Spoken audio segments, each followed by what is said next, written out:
तो इस वीडियो में हम देखेंगे कार्बोरेटर की एग्जाम्पल 8.2।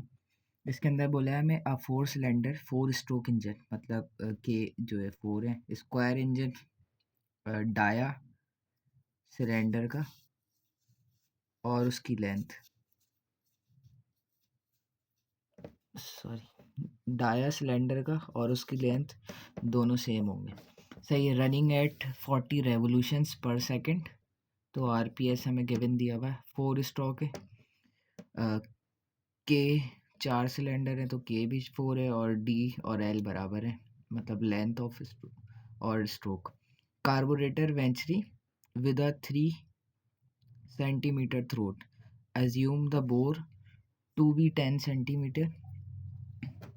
डी की वैल्यू भी दे दी 10 सेंटीमीटर और वेंचरी हमें दी हुई है 3 सेंटीमीटर की। सही है।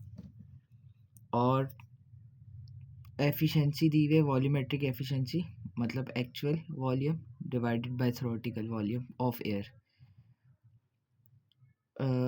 एयर डेंसिटी दी हुई है 1.1 and coefficient of air flow to be 0.75। Coefficient of discharge दिया हुआ है CDA 0.75। कैलकुलेट करना है सक्शन एट थ्रोट। सक्शन किस वजह से होगा हमारे पास, मतलब हमारे पास फ्यूल कंटेनर से फ्यूल आता है तो वो आता है प्रेशर डिफरेंस की वजह से। सही है। तो यहाँ लो प्रेशर, यहाँ हाई प्रेशर, तो हमें सेक्शन किस वजह से, डेल पी की वजह से हो रही है, तो हमें बस यही मालूम करना है। गिवन ये वही चीज़ें मैं क्वेश्चन के साथ रिपीट कर रहा था। अच्छा, अब हमें सॉल्व करने के लिए हमें पता है कार्बोरेटर का न्यूमेरिकल सबसे पहले आता है एयर फ्यूल रेशियो या ये फॉर्मूला। सही है। तो इसके लिए हमारे पास ये है कि जब हम एज्यूम करते हैं कि एयर जो है ना इतनी सिग्निफिकेंटली कंप्रेसिबल नहीं है, हालांकि एयर गैस है और वो कंप्रेसिबल होगी, लेकिन अगर हमारे पास कोई इनिशियल कंडीशंस वगैरह नहीं दी हुई तो हम ये अज्यूम कर सकते हैं, वरना फिर हमारे पास दूसरा फार्मूला जो एक्चुअल इनकम्प्रेसिबल वाला वो अलग है। तो हमने यहाँ पे इनकम्प्रेसिबल वाला लगा दिया और ये रीज़न भी है कि जो है यहाँ पे इनिशियल कोई कंडीशन गिवन नहीं थी, वरना हम डेंसिटी का चेंज निकाल सकते थे। बट यहाँ पे हमने अज्यूम करा है कि जो ना वो इनकम्प्रेसिबल है और फिर ये फार्मूला लगा दिया। अब इस फार्मूले में हमें क्या क्या अननोन हो सकता है। हमें पहले तो यही नहीं पता मास ऑफ एयर फ्लो। सही, ये भी नहीं पता, ये गिवन है, ये गिवन है। डेंसिटी हमें गिवन दे दी 1.15। सही, ये तो सब गिवन है, सिर्फ हमें ये निकालना है मास ऑफ एयर। अब मास ऑफ एयर हमें पता है कैसे निकल सकता है, अगर डेंसिटी अच्छा डॉट है तो हमारे पास वॉल्यूम फ्लो रेट आ जाए या डेंसिटी इंटू AV आ जाए, वेलोसिटी। और अच्छा वॉल्यूम, क्योंकि इन्होंने वॉल्यूमेट्रिक एफिशिएंसी गिवन दी थी ना, तो यहाँ पे वॉल्यूम और एन भी दिया हुआ है। सही है। यहाँ से रोटेशन पर रेवोल्यूशन पर सेकेंड। सही है। तो ये V हमारे पास आ सकता है V इंटू एन, तो ये V का यूनिट मीटर क्यूब और ये पर सेकेंड, तो ये डॉट बन जाएगा। सही है।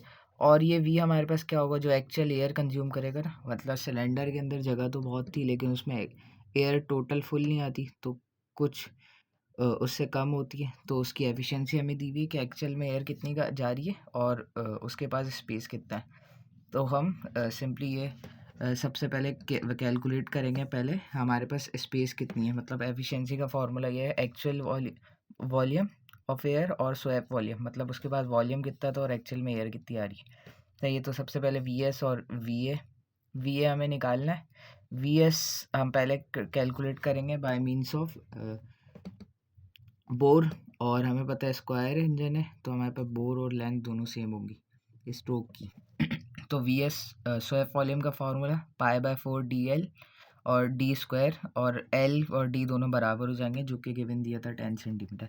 अच्छा K, क्योंकि हमारे पास इंजन कैपेसिटी K 4 सिलेंडर था तो इसलिए K की वैल्यू 4 हो जाएगी। सिंपली वैल्यू प्लग इन करी यहाँ पे और स्वैप वॉल्यूम यहाँ से आ गया। अच्छा, मैंने सेंटीमीटर में रखा था दोनों वैल्यूज़, तो सेंटीमीटर क्यूब या CC, और मीटर में करने के लिए बस यहाँ पे जो ना कन्वर्जन कर दी।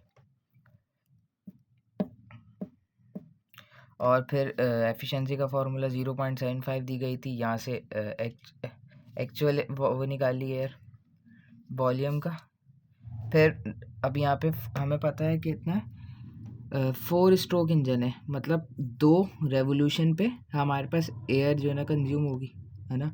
जब एक स्ट्रोक लगेगा तो कंप्रेशन पहले वो इनटेक लेगा, सही है। जब स्ट्रोक TDC पे BDC पे आएगा पिस्टन हमारे पास, सही है। तो 180 रेवोल्यूशन, फिर 180, तो एक रोटेशन में 2 स्ट्रोक, और फिर 4 स्ट्रोक है तो 2 रेवोल्यूशन में होगा। तो सिंपली ये है कि हमारे पास n = n/2 होता है। ये हमने चैप्टर स्टार्टिंग के इंट्रोडक्शन में ही पढ़ा होगा। 4 स्ट्रोक और 2 स्ट्रोक के लिए हमारे पास n = N ही हो जाता है।